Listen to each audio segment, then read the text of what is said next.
Assalamualaikum warahmatullahi wabarakatuh. Saudara-saudara sekalian, hari ini saya ada di Sumatera Selatan, Palembang. Tadi menghadiri pertemuan daripada Asosiasi Fakultas Ekonomi dan Bisnis seluruh Indonesia yang dihadiri oleh berbagai para ekonom dan para perguruan tinggi seluruh Indonesia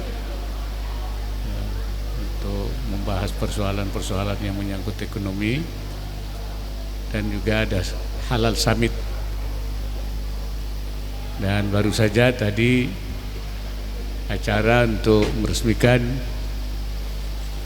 Komite Daerah Ekonomi dan Keuangan Syariah sebagai satu lembaga yang kita kembangkan untuk melengkapi Komite Nasional Ekonomi dan Keuangan Syariah di daerah-daerah di provinsi, ya.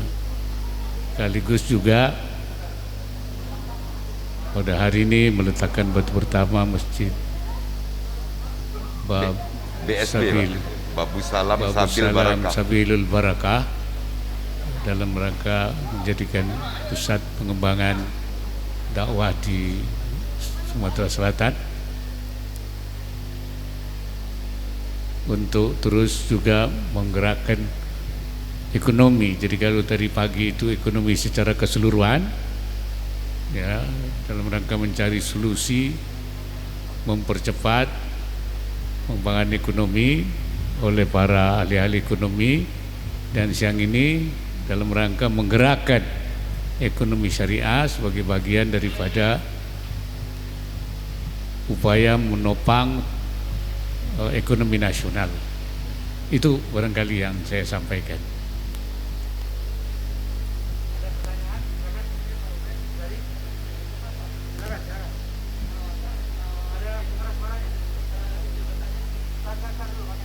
Ya. Terima kasih Pak, saya Anto dari Harian Kompas Pak. Ada beberapa pertanyaan Pak terkait isu yang sedang menjadi perhatian publik. Yang pertama terkait kenaikan BBM Pak. Itu dampak kenaikan harga BBM terhadap kemiskinan ekstrim, itu apakah sudah ada kajian atau simulasinya ya Pak? Dan apakah bantuan yang disiapkan itu bisa meredam dampak bagi masyarakat ekstrim ketika BBM itu naik? Kemudian menyangkut validasi data penerimanya, itu sejauh mana pemerintah dapat meyakinkan bahwa mereka yang berhak menerima itu akan mendapat bansos Pak. Kemudian yang ketiga, tanggapannya terkait demo Pak yang marak di berbagai tempat di sejumlah wilayah, baik berbagai elemen, itu mohon tanggapannya Pak, karena kenaikan harga BBM juga berimbas ke kenaikan yang hal-hal yang lain, termasuk juga tarif ojol, kemudian harga bahan sembako dan lainnya. Terima kasih Bapak. Iya. Saya kira yang harus dipahami itu adalah bahwa yang dilakukan pemerintah sekarang itu melakukan penataan kembali pemberian subsidi BBM ini. Ya, bahwa yang sekarang terjadi, selama ini terjadi itu tidak tepat sasaran. Karena itu maka ini dilakukan penataan ulang supaya yang menerima itu benar-benar yang menerima. Kalau bahasa kiainya namanya ya'ta'u kulli dzi haqqin haqqahu, memberikan hak kepada orang yang berhak. Selama ini tidak sampai, karena itu diambil. Nah, karena itu diambil ini dilakukan namanya kan bansos ya, BBM yang kita berikan. Jadi kita mulai lakukan penataan, dan tentu saja itu ada akibatnya. Akibatnya itu kemudian ada kenaikan. Sebenarnya bukan kenaikan, tapi penyesuaian, ya, normalisasi harga pada harga keekonomian. So dampak itu tentu ada, dan itu juga dampak global akibat daripada situasi global. Nah, kemudian krisis energi ini berdampak di seluruh dunia, bukan hanya Indonesia. Ya, jadi dampak kenaikan pasti akan ada. Ya, apakah itu berpengaruh kepada kemiskinan ekstrim? Karena kita sudah memberi bantalan ya melalui bansos ini, kita harapkan tidak terlalu berpengaruh.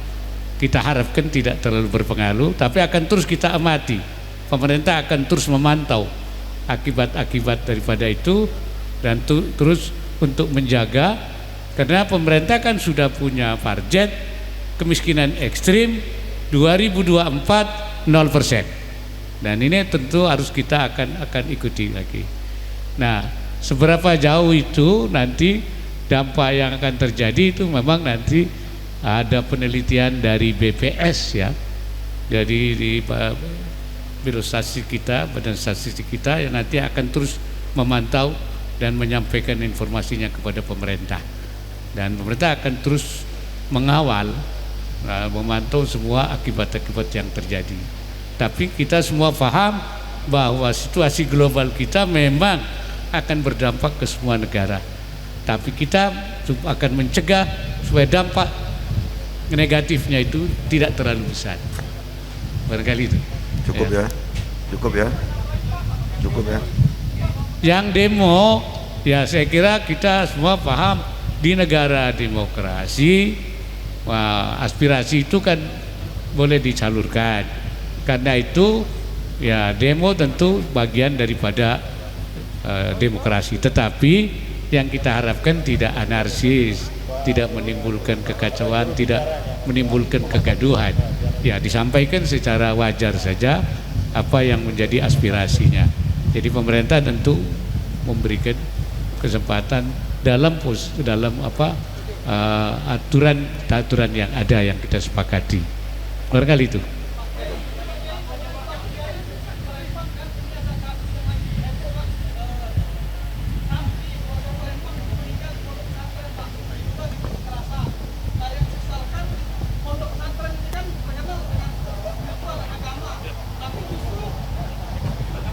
Ya, tapi justru pas ketika anak itu meninggal dikatakan sakit. Nah, itu apakah mungkin sendiri ada evaluasi untuk pondok pesantren ini agar tidak terjadi kekerasan terhadap anak-anak hingga menimbulkan korban jiwa, itu Pak? Ya, sebenarnya jubir saya sudah menyampaikan itu, pertanyaan itu. Tapi ya saya kira itu kalau memang ada dari pihak keluarga untuk diproses, saya kira bisa diproses saja.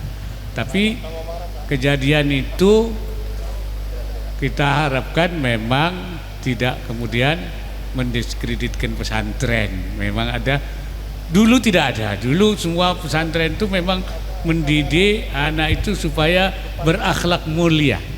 Jadi pesantren itu tujuannya dua. Satu, memberi ilmu, dia ilmu agama, paham agama, bahasa kiainya itu mutafaqqihina fiddin, dan kedua memiliki akhlak yang mulia. Nah, belakangan ada terjadi, ini memang menjadi perhatian kita. Kenapa? Ya, mestinya kan akhlaknya ini dibangun untuk menghormati satu sama lain, menghargai, mencintai. Kenapa ini terjadi? Ini lagi juga menjadi perhatian kita semua. Cukup ya.